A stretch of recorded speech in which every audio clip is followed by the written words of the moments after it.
Hi. Oh, you can hear me, right? Okay, good. Good. Okay, so this first, I'm going to start with a little quote which made me cry, and it's from a great book by Kate DiCamillo, and it's called The Miraculous Journey of Edward Tulane, which is, you read that and you'll just cry and cry. And I read that out loud to the boys. We read about every night until they were about 11 and 13, just because we liked to do it. So the heart breaks and breaks and lives by breaking. It is necessary to go through dark and deeper dark and not to turn. So that's just basically the big idea of that is, you just gotta go through it. Excuse me. In our shock, walking to get breakfast the morning after Gus died, Oscar and I tried to make each other feel like we were going to be okay without him. We hadn't really slept, but it was a sunny day, and we knew we needed to get out of the house and into the world for comfort. One of the things Oscar said to me was, "Mama, just think of what he accomplished in barely 21 years. He traveled to Russia, England, Belgium, France, and El Paso. I will probably never go to El Paso in my entire life." I mean, most people never get to do in their entire lifetime what Gus did in just 21 years. Many people have said these same words, more or less, to me over the past couple of weeks. Gus did it. He lived his own life on his own terms. He was a stubborn, driven, talented, crafty, observant, and tender young man. Gus was also vulnerable.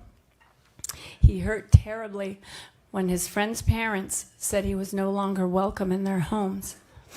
Once he had stopped performing well in school and had stopped playing sports. Long before that, though, Gus understood that many good people suffered injustice because of what they looked like or how much money they had. He saw how the cool kids who lived in the fancy neighborhoods looked down on his friends who lived in the projects and looked down on his own family who lived in an apartment and drove an old Nissan. Gus got fed up with that world. He rejected it, and he rejected being molded into a box. Probably Emma, Ian, and Carmelo know more about why he began to feel that way. When he locked himself in the garage and got his first tattoo, he began to make his rejection of the box public. He dared the world. That's when some of his friends' parents told their sons and daughters they didn't want him to hang around with Gus. He cried when he told me about that. That's when the adults at the high school began to look at him askance. He set his jaw when he told me about that. With a keen eye for injustice, Gus raised the ante. He added to his tattoo.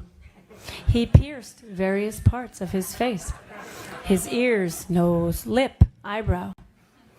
The more tattoos and piercings he got, the more he was treated like an outsider. And the more of an outsider he became. Being an outsider, a reject, hurt him. He stayed in his room, barely mustering the courage to go to the library to complete the assignments necessary to get his diploma. And please, he graduated from high school, and he was on the dean's list the one semester he did of college. So fuck the people who said he didn't graduate from high school. Sorry. That was an ad-lib, I apologize. And he did it because of his, he liked Mr. Balsamo and Mr. Petschauer, but he liked Mr. Balsamo more because he had tattoos. And he did it because of his love and gratitude for Mrs. Hartman, who saw him for who he was, not what he looked like.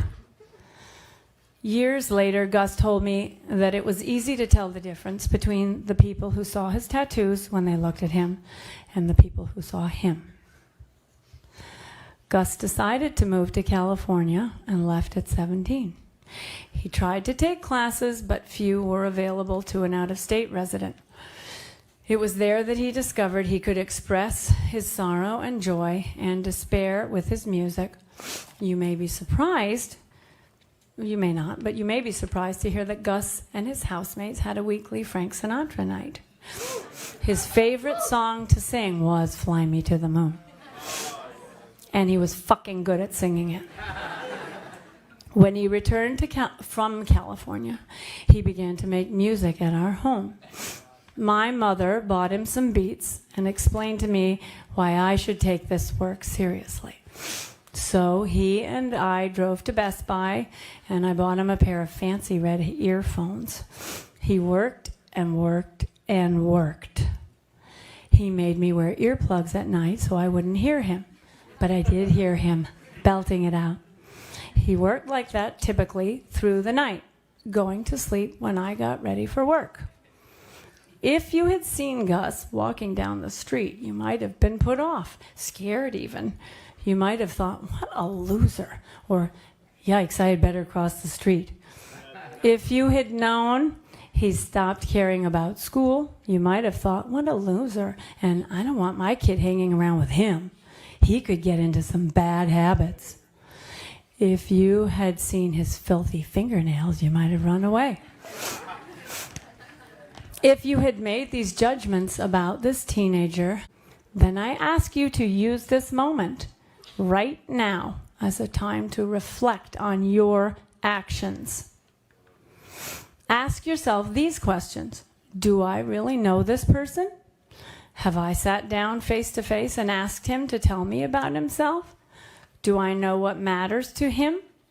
Do I know what he values? What hurts him? What he loves? And why? Am I assuming this strange or scary-looking person has no plans for himself? Have I asked him his plans? Am I dismissing this person because he does not match my definition of a good kid? Do I assume he does not work? Be honest. Gus was. Gus wrote a song about wanting to burn his high school down. He didn't like most of the adults there. He despised the social scene. I say most of the adults. Most, not all. Must everyone fit into the box? Why must we have a box? Who is this box for? Can we reinvent ourselves? Gus has left us with so much to think about and learn from. I want to thank you all for coming here today. Please do not make assumptions about people or events in ignorance.